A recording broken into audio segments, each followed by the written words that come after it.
ICC champions trophy के दौरान बोल न्यूज का प्रोग्राम खेल का जुनून सब पर बाजी ले गया। प्रोग्राम में पैनलिस्ट की 80% पेशगोइयां दुरुस्त साबित हुई।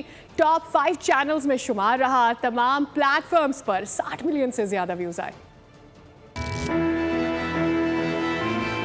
अस्सलाम वालेकुम कप्तान। बिस्मिल्लाहिर्रहमानिर्रहीम। अस्सलाम वालेकुम सबको। मैं बिल्कुल ठीक हूँ। चेयरमैन साहब से लिए कैसे आप आईसीसी चैंपियंस ट्रॉफी, हर तरफ बोल के प्रोग्राम, खेल का जुनून की धूम, फैसल करीम और सादिया सैमसन की जानदार मेजबानी, साबिक टेस्ट क्रिकेटर तनवीर अहमद और फवाद मुस्तफा के बेलाग तबसरे, प्रोग्राम को अवाम में बेहद पजीराई मिली।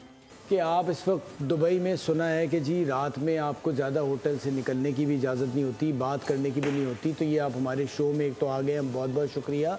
ये आपने इजाज़त मैनेजर से ली है, कोच से ली है, चेयरमैन साहब से लिए, कैसे आप मतलब, क्योंकि हो सकता है आपको फिर इसके बाद कोई शो कॉज नोटिस मिल जाए।